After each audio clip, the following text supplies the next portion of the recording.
Next up tonight, we have Dr. Christi Taylor, the chair of the Dallas County GOP, who will be speaking on behalf of Dr. Ben Carson, who's unable to join us. Dr. Carson was born and raised in inner city Detroit. While through the encouragement of his mother, he overcame his troubled youth to become a gifted neurosurgeon. At the age of just 33, he became director of pediatric neurosurgery at Johns Hopkins and became well known for his work separating conjoined twins. He shot to national fame last year when he gave the keynote address at the National Prayer Breakfast and criticized President Obama while the president was in attendance. I'm sure some of you saw that one.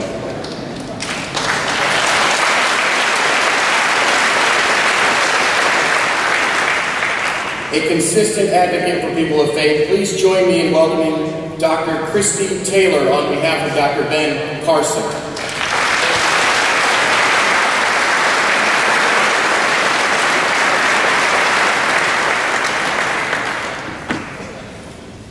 Good evening, everyone. As stated, my name is Christi Taylor, and I'm an internal medicine physician in West Moines. I first saw Dr. Ben Carson at the American Medical Group Association this past spring. Now, he was there as a physician talking to a group of doctors and hospital administrators. But I remember thinking to myself after I saw him, this man really needs to be our next president. He has absolutely everything we need. He's brilliant, he's creative, he can problem solve, he has faith in God and family and integrity, and he's someone who came from nothing. And due to educating himself and working hard, became an incredible success and has dedicated his life to the service of others. Dr. Ben Carson is someone of extreme courage. His entire life he has done nothing but demonstrate dedication and courage. As a youth, that was to come from extreme poverty and go up through high school and go from the worst in class to the best in class. And then to go on to medical school and to be a world-renowned, life-saving neurosurgeon. He had the courage to perform medical procedures that had never been done anywhere else and to stand up to people who say it can't be done. And then he has saved lives because of what he was able to do. Now in retirement, he's not just sitting back and golfing and enjoying it, but he's spending every waking minute of his life going around the country and trying to help Republicans get elected and trying to help us take back the U.S. Senate. And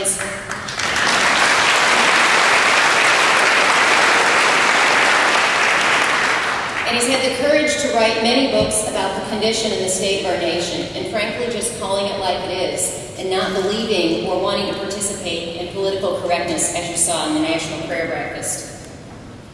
It's this type of courage that we need to lead our nation to greatness. And so after I saw him this spring, I remember thinking about his message and his service and his ability to lead people. And it's because of this reason that I'm very proud to say that I have joined the Draft Dr. Ben Carson for President of the United States movement, and I urge Dr. Carson to run.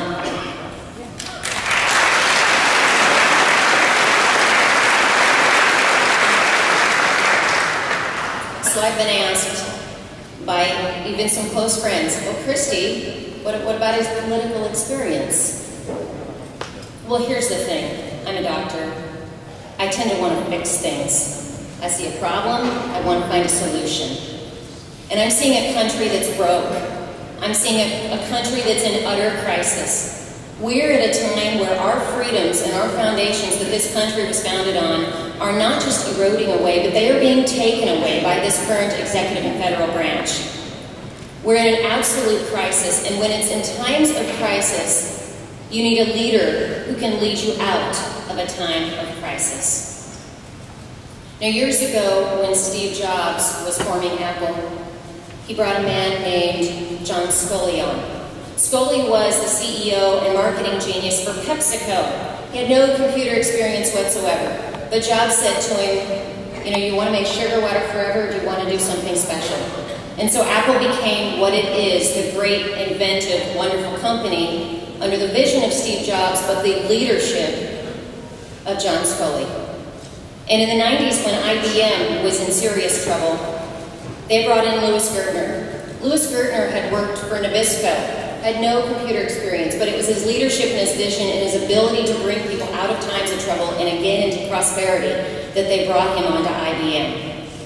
Well, as a country, we're finding ourselves in a similar situation. This is one of those critical mass points where if we don't do something now, as Dr. Carson has said, it will soon be too late.